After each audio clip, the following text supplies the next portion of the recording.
Board class 12 के प्यारे विद्यार्थियों, स्वागत है आप सभी का शिवम लेक्चरर में। समाज शास्त्र का पेपर है जो कि 8 मार्च 2025 के लिए सबसे ज़्यादा इम्पोर्टेंट है। तो आप लोग वीडियो को पूरा अंत तक देखिएगा। पूरा पेपर एकदम अच्छे से हल करके आपको बताने वाले हैं। समय 3 घंटे 15 मिनट होता है और पूर्णांक होता है 100 का। इस मॉडल पेपर में जितने भी प्रश्न हैं, एक एक प्रश्न बोर्ड एग्जाम के लिए इंपॉर्टेंट है। तो आप लोग वीडियो को लास्ट तक देखिएगा। प्रारंभ के 15 मिनट परीक्षार्थियों को पेपर पढ़ने के लिए निर्धारित है। सभी प्रश्न अनिवार्य हैं। प्रत्येक प्रश्न के लिए निर्धारित अंक उसके सामने दिए गए हैं। प्रश्न संख्या 1 से 10 तक बहुविकल्पीय प्रश्न है, 1 नंबर के। प्रश्न संख्या 11 से 20 तक अति लघु उत्तरीय प्रश्न हैं, जिनका प्रत्येक उत्तर आपको 25 शब्दों में। और प्रश्न संख्या 21 से 26 तक लघु उत्तरीय प्रश्न है, जिनका प्रत्येक उत्तर लगभग 50 शब्दों में। प्रश्न संख्या 27 से 29 तक दीर्घ उत्तरीय प्रश्न है, जिनका प्रत्येक उत्तर लगभग 150 शब्दों में देना है। तो सभी लोग वीडियो को कर देंगे लाइक, चैनल पर नए होंगे चैनल को सब्सक्राइब कर देंगे, वीडियो को शेयर कर देंगे। चलिए शुरू करते हैं। सबसे पहले बहुविकल्पीय प्रश्न। इसमें मेरे प्यारे बच्चों प्रश्न नंबर 1 है, 1931 की भारतीय जनगणना के अध्यक्ष थे? BS गुहा, SC Dubey, JH Hutton, Herbert Risley.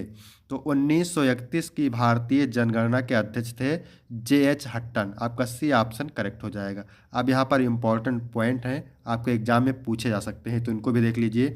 जनसंख्या वृद्धि का सिद्धांत दिया था माल्थस ने। जनसंख्या वृद्धि का सिद्धांत किसने दिया था? माल्थस ने। और जनसंख्या के प्राकृतिक निरोध का सिद्धांत किसने दिया था? माल्थस ने। ठीक है, यानी जनसंख्या वृद्धि का सिद्धांत माल्थस, जनसंख्या के प्राकृतिक निरोध का सिद्धांत माल्थस।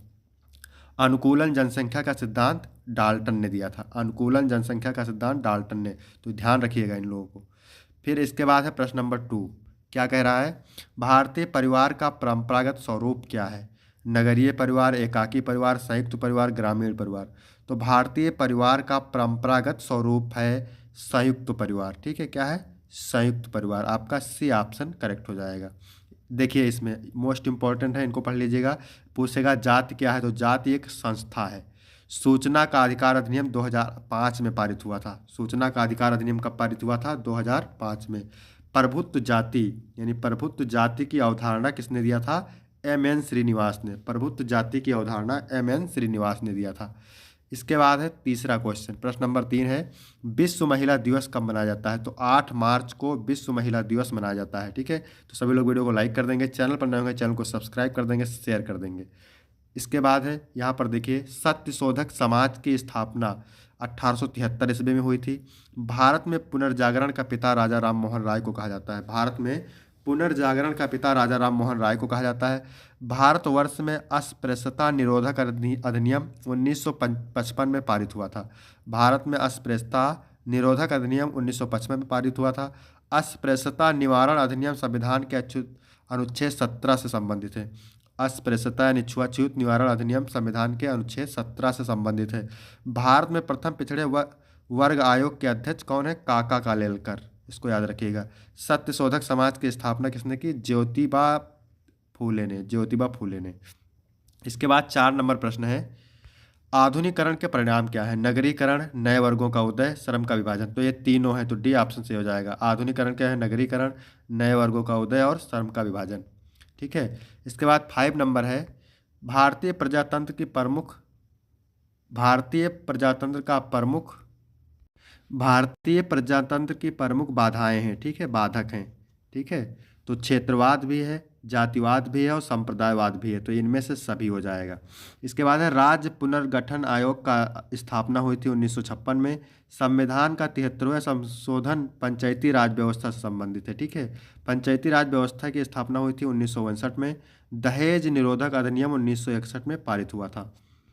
इसके बाद आगे है 6 नंबर क्वेश्चन, भारत में हरित क्रांति के जनक कौन थे? Norman Borlaug, MS Swaminathan, Mahatma Gandhi, राजा राम मोहन राय। तो भारत में हरित क्रांति के जनक थे MN Swaminathan. B option correct हो जाएगा। हरित क्रांति का संबंध कृषि उत्पादन से है, इसको ध्यान रखिएगा। हरित क्रांति का सर्वाधिक प्रभाव पंजाब राज्य पर पड़ा। भारत में हरित क्रांति 1960 से 1970 के दशक में लागू किया गया। इसके आगे है, भारत में ग्रामीण विकास के लिए मनरेगा 2 फरवरी 2000 से लागू किया गया। भारत का सबसे बड़ा अस्थायी बाजार पुष्कर मेला है। गुजरात राज्य में बेगार प्रथा को क्या कहते हैं? हलपत कहते हैं। कर्नाटक राज्य में बेगार प्रथा को जीत कहते हैं। इसके बाद है प्रश्न नंबर 7। क्या कह रहा है? स्वतंत्र भारत में भूमि सुधार का प्रमुख उदाहरण है कीटनाशक उपलब्ध कराना, कृषि ऋण का प्रावधान, जमींदारी उन्मूलन। तो स्वतंत्र भारत में भूमि सुधार का प्रमुख उदाहरण है जमींदारी उन्मूलन। इसके बाद है 8 नंबर, उदारीकरण का संबंध है किससे? आर्थिक नीतिगत निर्णयों से उदारीकरण का संबंध है। इसके बाद है अगला क्वेश्चन, अगला पॉइंट है 1918 में सर्वप्रथम मजदूर संघ की स्थापना बीपी वाडिया ने की थी। बीपी वाडिया ने की थी, ठीक है। 1918 में सर्वप्रथम मजदूर संघ की स्थापना बीपी वाडिया ने की थी। चिपको आंदोलन के जनक कौन थे? सुंदरलाल बहुगुणा चिपको आंदोलन के जनक थे। इसके बाद है आगे देखते हैं, चंपारण सत्याग्रह का नेतृत्व महात्मा गांधी ने किया था। ऑल इंडिया किसान सभा का उदय 1936 में हुआ। भारत में प्रथम अन्य पिछड़ा आयोग 1953 में नियुक्त किया गया। चिपको आंदोलन का संबंध उत्तराखंड राज्य से है। चंपारण सत्याग्रह बिहार में हुआ था। किस राज्य में हुआ था? बिहार में हुआ था। इसके बाद 10 नंबर क्वेश्चन है, निम्नलिखित में से कौन एक समुदाय नहीं है? तो यहाँ पर देखिए भीड़ समुदाय नहीं, तो यही सही हो जाएगा। हिंदू, मुस्लिम और जनजातीय समुदाय हैं। इसके बाद हम बात करेंगे अति लघु उत्तरीय प्रश्न की, ठीक है। उत्तर आपको लगभग 20 से 25 शब्दों में देना है और प्रत्येक उत्तर के लिए आपको 3 नंबर मिलेंगे। तो मोस्ट इंपॉर्टेंट है, नागरिक समाज से क्या तात्पर्य है? नागरिक समाज से तात्पर्य ऐसे संगठनों, संस्थाओं और व्यक्तियों के समूह से है जो सरकार और निजी क्षेत्र से स्वतंत्र होकर सामाजिक हित में कार्य करते हैं। इसके बाद है 12 नंबर, जीवन प्रत्याशा का क्या अर्थ है? जीवन प्रत्याशा का अर्थ है किसी व्यक्ति या समूह के औसत जीवन काल का अनुमान जो स्वास्थ्य, जीवन शैली और सामाजिक आर्थिक परिस्थितियों पर निर्भर करता है। इसके बाद है ग्रामीण समाज क्या है? तो ग्रामीण समाज ऐसे संबंधित अथवा आज संबंधित लोगों का समूह है, ठीक है। ग्रामीण समाज ऐसे संबंधित अथवा आज संबंधित लोगों का समूह है जो एक दूसरे के साथ बड़े ही निकटता से जुड़े होते हैं। ग्रामीण समाज ऐसे संबंधित अथवा असंबंधित, ठीक है, अथवा असंबंधित लोगों का समूह है जो एक दूसरे के साथ बड़े ही निकटता से जुड़े होते हैं। इसके बाद 14 नंबर प्रश्न है, बाजार क्या है? तो बाजार वह स्थान है जहां खरीदार और विक्रेता वस्तुओं, सेवाओं या विचारों का आदान प्रदान करते हैं, या भौतिक या डिजिटल रूप में हो सकता है। इसके बाद है 15 नंबर, जाति और वर्ग में अंतर। तो जाति जन्म आधारित स्थिर व्यवस्था है, जबकि वर्ग आर्थिक स्थिति पर आधारित गतिशील प्रणाली है। जाति सांस्कृतिक, वर्ग आर्थिक और पेशेवर पहचान पर केंद्रित होता है। इसके बाद है सत्तावादी राज्य क्या है? सत्तावादी राज्य वह है जहां सत्ता एक व्यक्ति या समूह के हाथों में केंद्रित होती है। इसमें नागरिक स्वतंत्रताएं सीमित होती हैं और विरोध सहन नहीं किया जा सकता। इसके बाद है 17 नंबर, क्या कह रहा है? सामाजिक परिवर्तन को स्पष्ट कीजिए। सामाजिक परिवर्तन से तात्पर्य समाज की संरचना, मूल्यों, व्यवहार या संस्थाओं में होने वाले क्रमिक या त्वरित परिवर्तनों से है जो प्रगति या सुधार ला सकते हैं, ठीक है। इसके बाद है 18 नंबर, आर्थिक सुधार किसे कहते हैं? आर्थिक सुधार उन नीतियों और प्रक्रियाओं को कहते हैं जो अर्थव्यवस्था को अधिक कुशल, प्रतिस्पर्धी और स्वतंत्र बनाने के लिए लागू की जाती है, जैसे उदारीकरण, निजीकरण और वैश्वीकरण। इसके बाद है 19 नंबर, दलित वर्ग की प्रमुख समस्याएं क्या हैं? तो दलित वर्ग की प्रमुख समस्याएं हैं सामाजिक भेदभाव, छुआछूत, आर्थिक असमानता, शिक्षा की कमी, बेरोजगारी, भूमि अधिकारों का अभाव, हिंसा, राजनीतिक उपेक्षा, स्वास्थ्य सुविधाओं की कमी।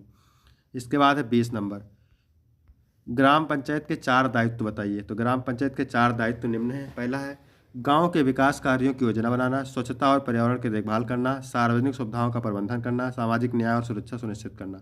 इसके बाद है लघु उत्तरीय प्रश्न, ठीक है। तो उत्तर आपको लगभग 50 शब्दों में देना है और प्रत्येक उत्तर के लिए आपको 6 अंक मिलेंगे। जनसांख्यिकी क्या है? तो जनसांख्यिकी एक सामाजिक विज्ञान है जो जनसंख्या के अध्ययन से संबंधित है। इसमें जनसंख्या के विभिन्न पहलुओं जैसे जनसंख्या का आकार, संरचना, वितरण, वृद्धि दर, मृत्यु दर, जन्म दर, शिक्षा स्तर, स्वास्थ्य स्थिति, जातीय और सांस्कृतिक समूहों की जानकारी आज शामिल होती है। जनसांख्यिकी का उद्देश्य समाज की जनसांख्यिकीय समस्याओं और विकास के लिए आवश्यक योजनाओं को समझना और विश्लेषित करना होता है। यह जनसंख्या से जुड़ी सामाजिक, आर्थिक और सांस्कृतिक तथ्यों का अध्ययन करके देश या क्षेत्र के भविष्य की स्थिति का आकलन करने में मदद करता है। इसके बाद है 22 नंबर, क्या कह रहा है? सांस्कृतिक परिवर्तन पर एक टिप्पणी लिखिए। तो सांस्कृतिक परिवर्तन वह प्रक्रिया है जिसमें एक समाज के मूल्यों, परंपराओं, मान्यताओं और व्यवहारों में समय के साथ बदलाव होता है। यह परिवर्तन विभिन्न कारणों जैसे आर्थिक, राजनीतिक, सामाजिक और तकनीकी प्रभाव के कारण होता है। सांस्कृतिक परिवर्तन समाज में नई सोच, आविष्कार, अंतरिक्ष और वैश्वीकरण के कारण हो सकता है जो सामाजिक तालमेल और विकास को प्रभावित करता है। इसके बाद है 23 नंबर, सामाजिक विषमता क्या है? सामाजिक विषमता से तात्पर्य है समाज में विभिन्न जाति, धर्म, लिंग, आयु, शिक्षा और आर्थिक स्थिति के आधार पर लोगों के बीच असमानता। यह असमानता अधिकार, अवसर, संसाधनों और जीवन की गुणवत्ता में भिन्नता के रूप में प्रकट होती है, जो सामाजिक न्याय, समानता और सामुदायिक सामंजस्य को प्रभावित करती है। इसके बाद है 23 नंबर, क्या कह रहा है? धर्मनिरपेक्ष राज्य के कारण के प्रमुख विशेषताओं का वर्णन कीजिए। तो धर्मनिरपेक्ष राज्य की प्रमुख विशेषताएं हैं सभी धर्मों के प्रति समान व्यवहार, किसी विशेष धर्म को राज्य का समर्थन नहीं, धार्मिक स्वतंत्रता, कानून धर्म से प्रभावित नहीं होते, सरकार धार्मिक मामलों में हस्तक्षेप नहीं करती, नागरिकों को धार्मिक मान्यताओं के आधार पर भेदभाव से मुक्त रखना और संविधान द्वारा धर्मनिरपेक्षता की सुरक्षा। इसके बाद है 25 नंबर, भारत में पिछड़े वर्गों की समस्याओं की विवेचना कीजिए। तो भारत में पिछड़े वर्गों की सामाजिक भेदभाव, आर्थिक असमानता, शिक्षा व स्वास्थ्य सुविधाओं की कमी, बेरोजगार, शिक्षा व संसाधनों तक सीमित पहुंच, राजनीतिक हाशिए पर रहना, जातिगत भेदभाव और सामाजिक सुरक्षा योजनाओं का प्रभावी क्रियान्वयन न होना जैसी समस्याओं का सामना करना पड़ता है, जिससे उनका विकास बाधित होता है।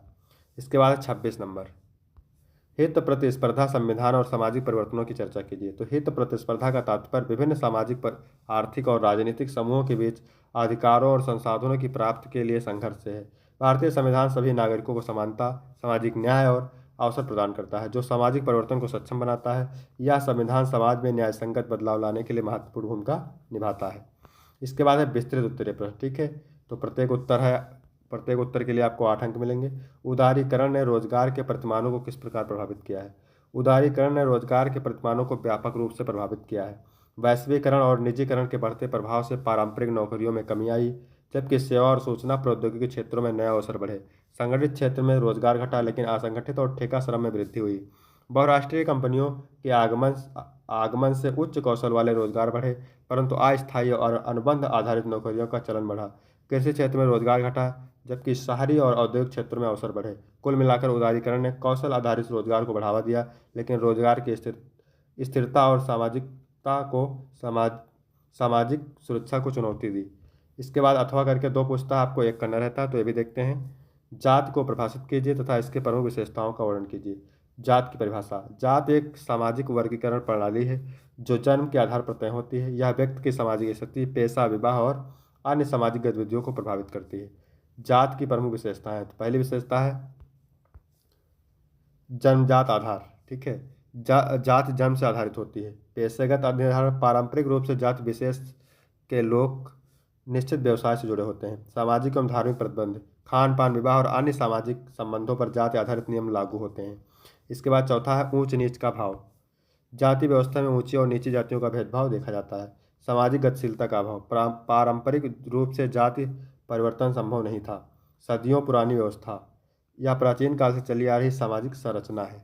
इसके बाद है 28 नंबर, ये क्या कह रहा है?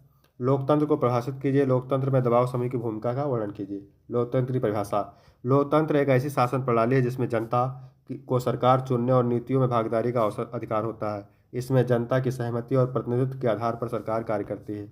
इसके बाद है दबाव समूहों की भूमिका।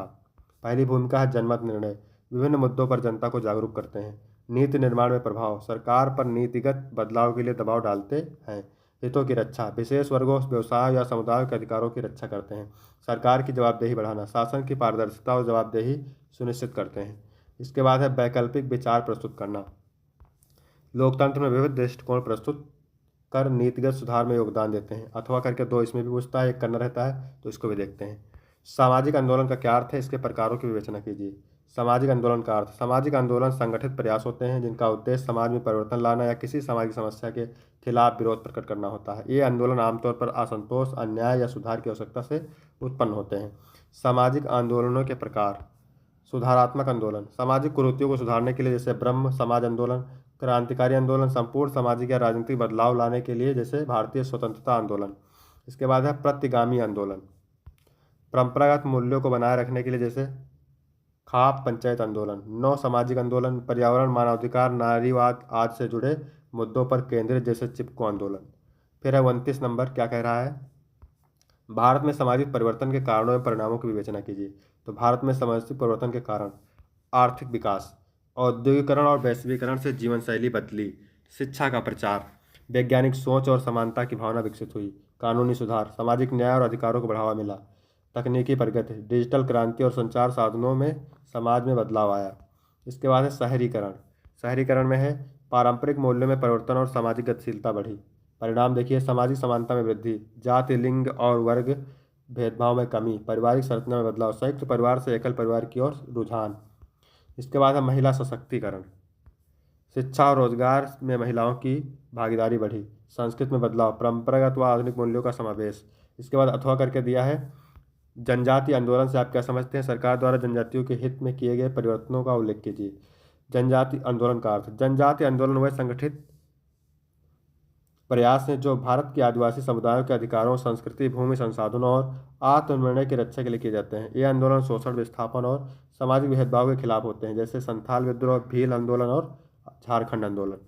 फिर है सरकार द्वारा किए गए प्रयास। पहला, संवैधानिक सुरक्षा, अनुसूचित जनजातियों के लिए आरक्षण और विशेष अधिकार, पंचायती राज अधिनियम, ग्राम सभाओं को अधिक अधिकार, वन अधिकार अधिनियम में जंगलों पर जनजातियों के अधिकारों को मान्यता, जनजातीय मंत्रालय, नीति निर्माण और विकास योजनाएं, शिक्षा और रोजगार योजनाएं, एकलव्य मॉडल स्कूल, वनोपज समर्थन मूल्य योजना।